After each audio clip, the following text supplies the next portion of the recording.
You're listening to Catholic Sprouts, the daily podcast for Catholic kids that strives to plant seeds of faith.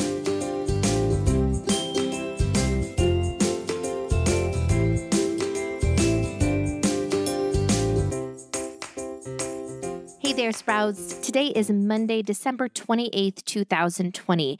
Today is also the feast day of the Holy Innocents.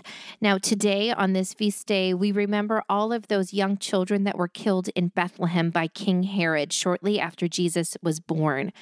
If you remember, the three wise men had told King Herod about the star they were following and the great king that they were expecting to find underneath this star.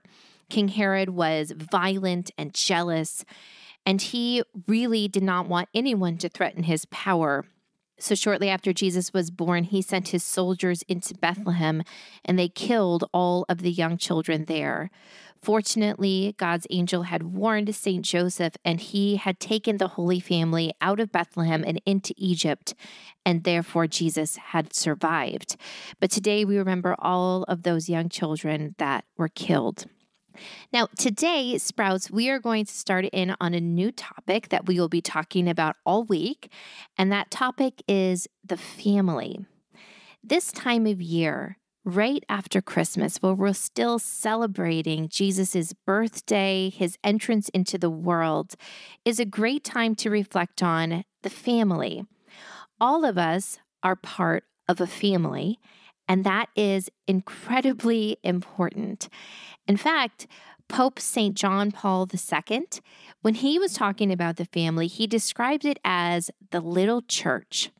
That, we go to our parish church on Sundays, to that impressive building, but we also belong to and spend even more time in a little church, the church of our homes. Now, what does this mean? Well, it means lots of things. First of all, remember always that your home and your family are a sacred and important place, that God puts you here for a specific reason.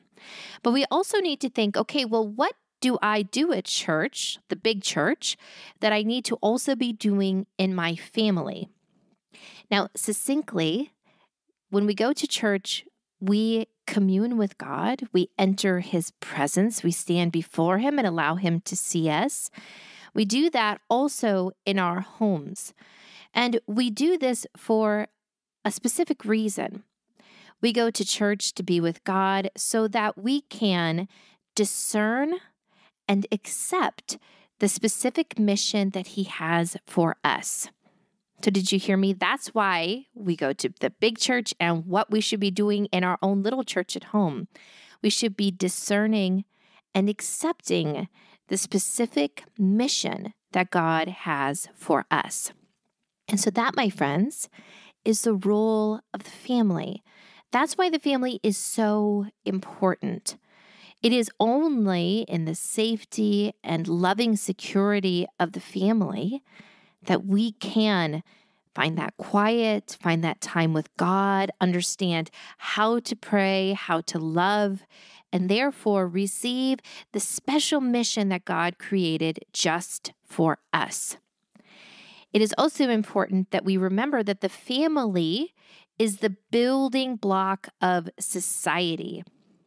Now, if you have ever made a big stack of blocks and tried to build a big tower way up high, you know that you need strong, little, perfectly flat blocks to build a very high or very secure tower. If the blocks are all misshapen or if they aren't very flat, then the whole thing will topple over.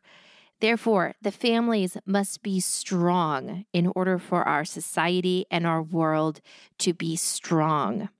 But I think perhaps we sometimes forget what it means to be a strong family. Being a strong family doesn't mean that we're always going to stick together and live together and never leave each other or never do anything different from each other. That's actually not what a family is called to do. A family instead is called to offer that safe, loving place where the children can discern how God is calling them, what specific mission He has for them. So, Sprouts, that is what we will be talking about all week. And we are going to use a whole bunch of incredible families from the Old Testament, and then even the Holy Family of Jesus, Mary, and Joseph as examples. The Bible is filled with stories of families, but they're interesting stories. They're not about these happy little families where everything is easy and perfect and the family just stays together all the time. In fact, most of the stories are hard, and they're stories about how children were formed, sometimes in very difficult ways, to accept the specific mission that God had for them. Through this all, we are reminded that our family is a gift to us, that we need them to successfully walk down this path toward heaven, to holiness, but that we all belong to God. We are His possession. Our parents, yes, are directing us and loving us, but above all else, we belong to God. And so, Sprouts, let's kick off this discussion of family by praying earnestly for our own family, whether it is the people that you are with right now or an extended family. We are all part of some sort of family. And I want you to spend 1 minute, just 1 minute, praying in Our Father for your family, that God might truly make this the strong block at the bottom of the tower of society that is needed, and also that God might direct you towards your specific mission through this family.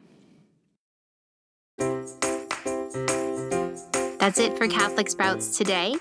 We'll be back tomorrow, but until then, continue to grow in your faith and truly sprout into the beautiful creation that God created you to be.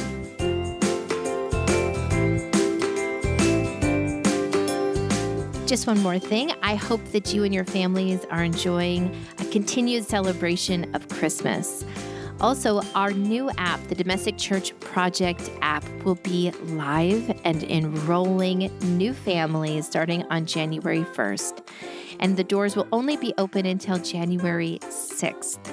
So if your family is desiring more formation, and more community, I encourage you to come on over and check it out.